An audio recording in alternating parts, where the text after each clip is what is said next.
दहलीज के उस पार रात के ठीक 2:11 हो रहे थे। पूरे घर में गहरी खामोशी पसरी हुई थी। इतनी खामोशी कि अगर कोई ध्यान लगाकर सुनता तो शायद दीवार पर लगी घड़ी की टिक-टिक भी उसे किसी तूफान के आने की आहट लगती।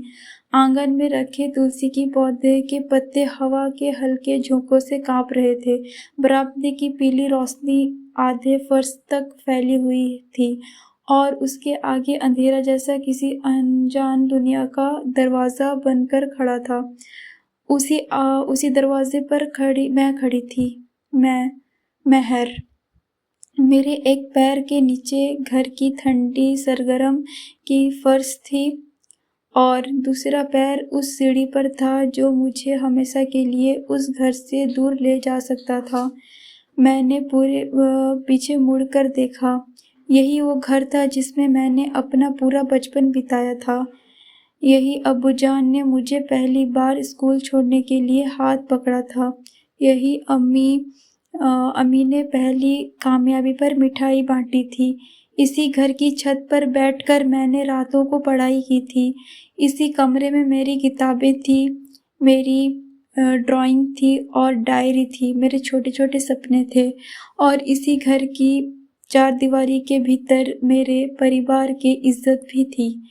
वो इज्जत जिसे मेरे बाबा जान अपनी जान से भी ज़्यादा संभाल कर रखते थे। मेरे लिए घर सिर्फ ईंट और पत्थर का नहीं था। मेरा घर मेरा पास्ट था और मेरा पहचान था, मेरी मेहनत था, मेरे माँ बाप की उम्मीदें थीं। लेकिन उस रात घर की उस दहलीज के बाहर कोई ऐसा खड़ा था जिसके सामने ये सारी चीज़ें भी छोटी लगने लगी थी। मैंने धीरे से बाहर देखा। सड़क के उस पार एक काली कार खड़ी थी। कार के पास एक आदमी बेचैनी से टहल रहा था। लंबा कद, चौड़े कंधे, काली शर्ट की आस्तीनें कोहनी तक मुड़ी हुई थी। चेहरे पर कई घंटों की बेचैनी साफ दिखाई दे रही थी। वो था रिहान, मेरी ज़िंदगी का वो हिस्सा जिसे मेरे फैमिली ने कभी एक्सेप्ट नहीं किया था। वो आदमी जिसके साथ मैंने कोई महल बनाने का ख्वाहिश नहीं देखा था, बस एक छोटी सी ज़िंदगी चाहिए थी, जहाँ सुबह उसकी आवाज़ सुनाई दे, जहाँ शाम को घर लौटने पर कोई मेरा इंतज़ार करे, जहाँ मुझे हर फैसला फैमिली की इज्जत के तराजू पर रखकर ना लेना पड़े। मैंने दरवाजे की चौखट को कसकर पकड़ लिया। आंखों में आंसू थे। दिल इतनी तेजी से धड़क रहा था जैसे सीने से बाहर निकल आएगा। रिहान ने मुझे देख लिया। उसने दूर से ही सिर हिलाया, जैसे कह रहा हो, महर, अगर तुम्हें मेरा साथ चलना है तो अभी चलो। मेरे पैरों में जैसे जवाब देना बंद कर दिया। मैंने पीछे देखा। घर के अंदर अंधेरा था, लेकिन उस अंधेरे में मुझे अपने फैमिली के चेहरे दिखाई दे रहे थे। अम्मी का चेहरा, अब्बू का खामोश आंखें और वो कमरा जहाँ पिछले 3 दिनों से मेरी शादी की तैयारियां चल रही थी। 3 दिन, सिर्फ 3 दिन बाद मेरी शादी थी, लेकिन वो शादी मेरे लिए शादी नहीं थी। वो मेरे लिए किसी फैसले की आखिरी मोहर थी। मेरी शादी फैज़ान से तय कर दी गई थी। फैज़ान, बाबा जान का पुराना दोस्त का बेटा। एक ऐसा रिश्ता जिसे मेरे फैमिली ने मेरे लिए चुना था। किसी ने मुझसे नहीं पूछा था कि मैं क्या चाहती हूँ। किसी ने मेरी पसंद नहीं चाही। किसी ने मेरे दिल की आवाज़ सुनने की कोशिश नहीं की। सबको सिर्फ एक बात पता थी, महर की शादी फैज़ान से होगी, बस। फैसला हो चुका था। मैंने कई बार बाबा जान से बात करने की कोशिश की। पहली बार उन्होंने कहा, बेटी, बड़े लोग जो फैसला करते हैं उसमें तुम्हारी भलाई होती है। दूसरी बार बोले, मोहब्बत 2 दिन का सुकून है, शादी पूरी जिंदगी का रिश्ता है।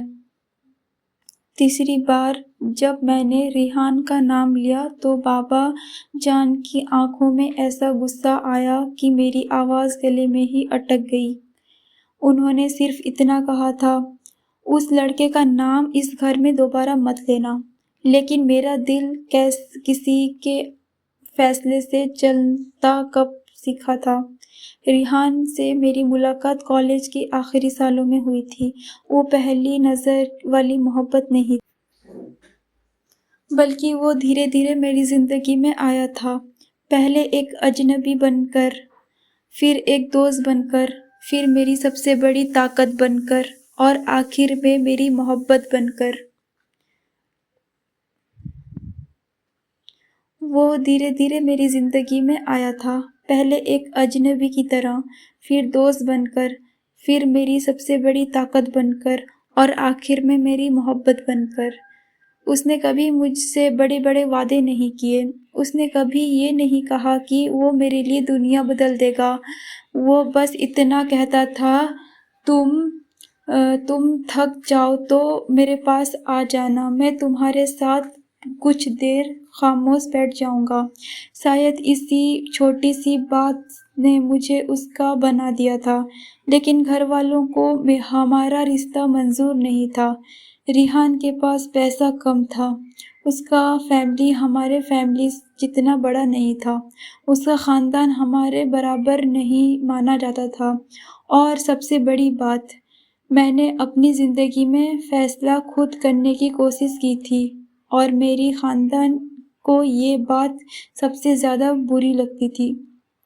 उस रात मैं दहलीज पर खड़ी थी, एक तरफ पूरा अतीत था, दूसरी तरफ पूरी ज़िंदगी खड़ी थी।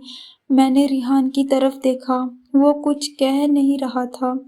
शायद वो जानता था कि इस वक्त मुझ पर कोई दबाव डालना मेरे लिए और भी मुश्किल पैदा कर देगा। मैंने धीमी आवाज़ में कहा, रिहान। वो तुरंत मेरी तरफ देखा। हाँ, मेरे होंठ कांपे। अगर मैं तुम्हारे साथ चली गई तो शायद मैं कभी इस घर में वापस नहीं आ पाऊंगी। रिहान कुछ सेकंड तक मुझे देखता रहा, फिर बोला, मैं तुम्हें अपने साथ ले जाने आया हूँ मेहर, तुम्हें अपने खानदान से छीनने नहीं।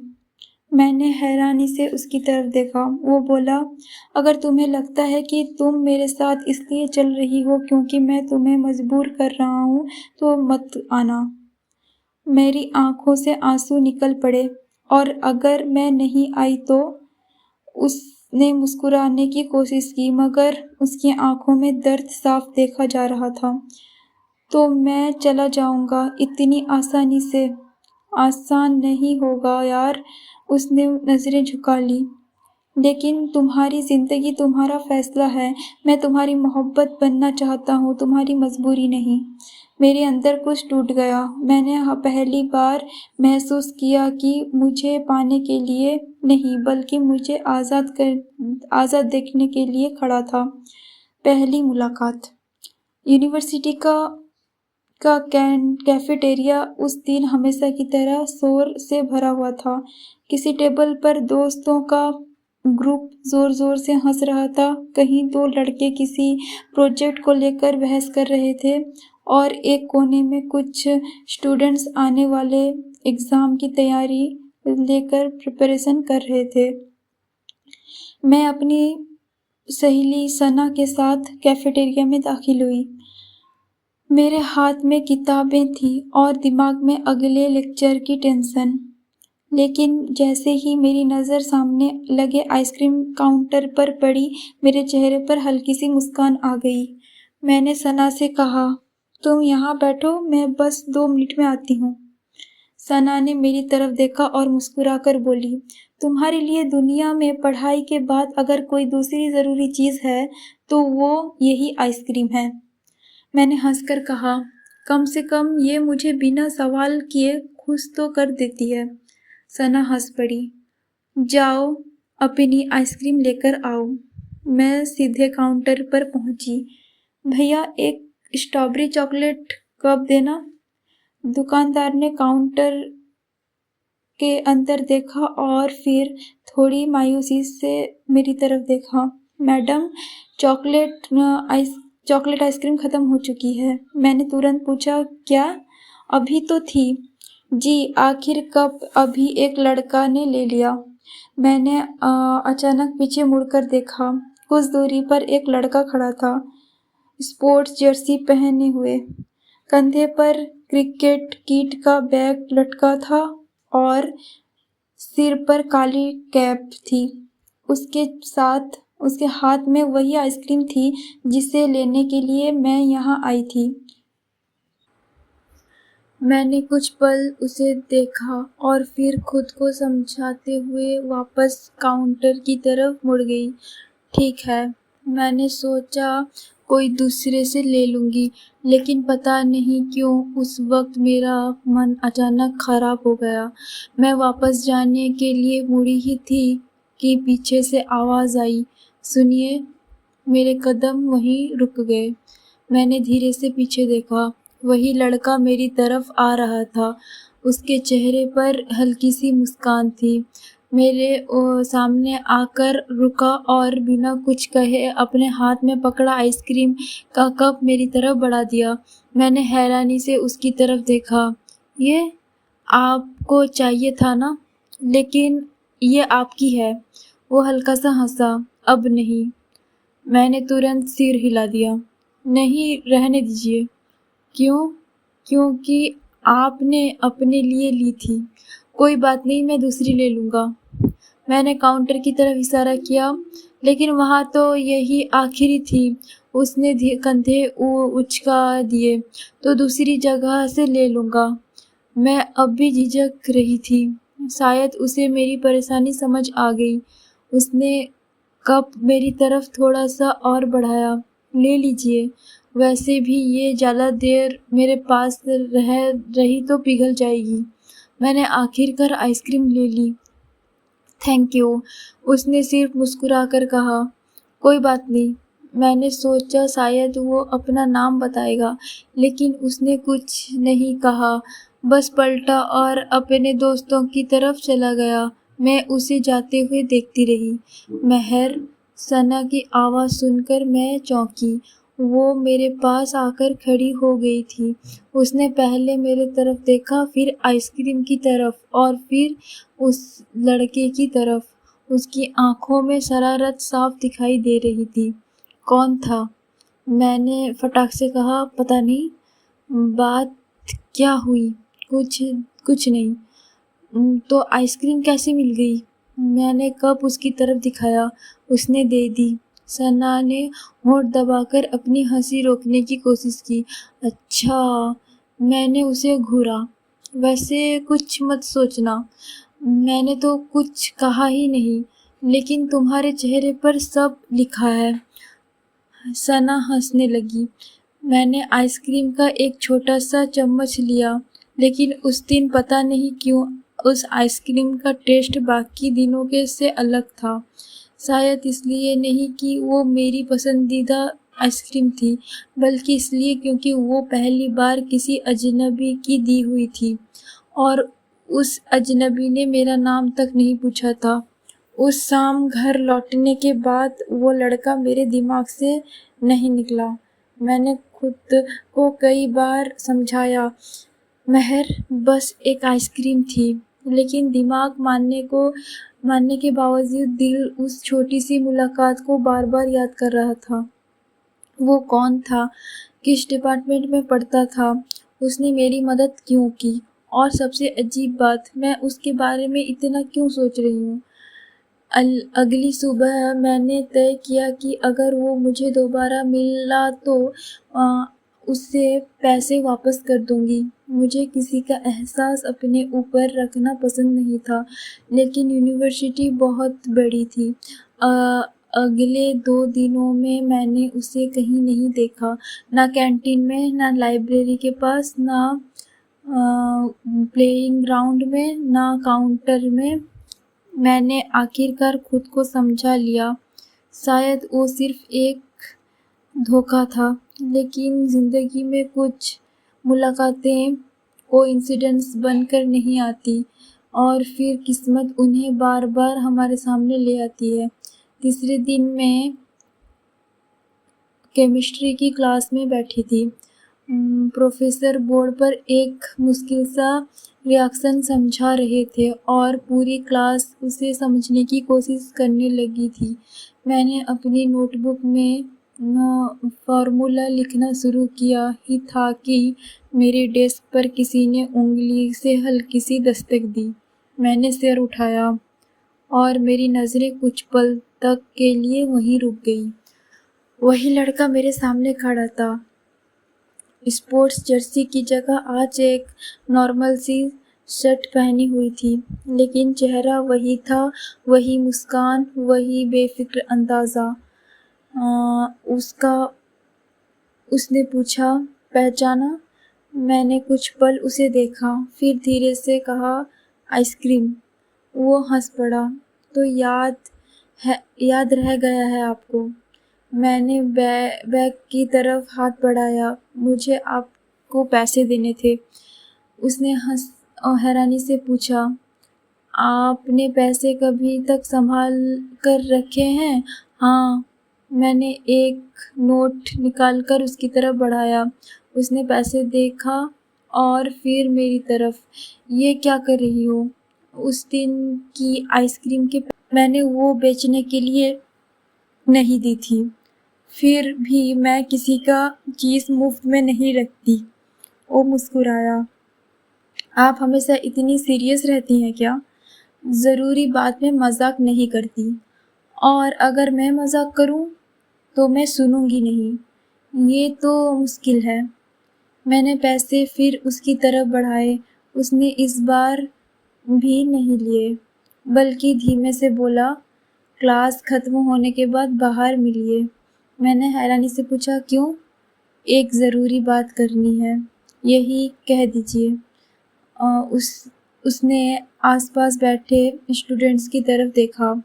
इतने लोगों के सामने?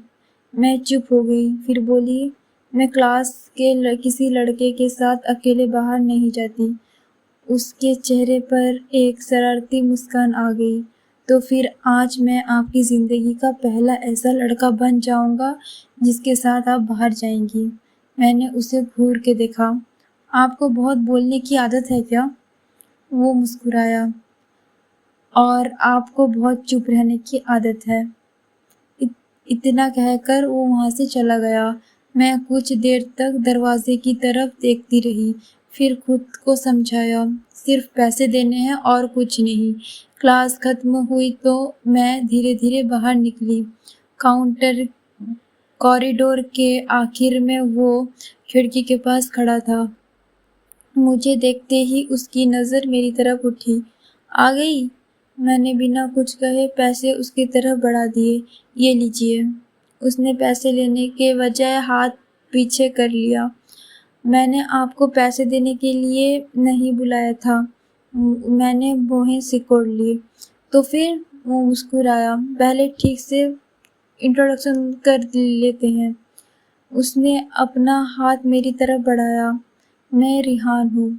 मैंने उसका हाथ की तरफ देखा, फिर बिना हाथ मिलाए कहा, महर। रिहान ने अपना हाथ वापस खींच लिया। बस? और क्या? कुछ नहीं। वो मुस्कुराया। कम से कम अब ये तो कह सकता हूँ कि हम पूरी तरह अजनबी नहीं हैं। मैंने कहा, सिर्फ नाम जानने से कोई अजनबी दोस्त नहीं बन जाता। उसने मेरी बात पर सर हिलाया। सही कह रही हैं। फिर मुस्कुरा के बोला, लेकिन शुरुआत में तो कहीं से करनी पड़ेगी ना। मैंने पहली बार उसकी आंखों में सीधे देखा। उसकी आंखों में एक अजीब सा आत्मविश्वास था। ना कोई डर, ना कोई झिझक और ना ही किसी चीज़ की जल्दी। मैंने नज़रें झुका ली। अब मैं जाऊं? जा सकती हैं। मैंने एक कदम आगे बढ़ाया। पीछे से उसकी आवाज़ आई, लेकिन अगली मुलाकात मेरी तरफ से होगी। मैं पलटी। किसने कहा कि अगली मुलाकात होगी? वो मुस्कुराया। किस्मत ने। मैंने सिर हिलाया। आप बहुत अजीब हैं और आप बहुत जल्दी फैसला कर लेती हैं। मैं वहाँ से चली गई, लेकिन जाते हुए मेरे चेहरे पर एक छोटी सी मुस्कान जरूर थी।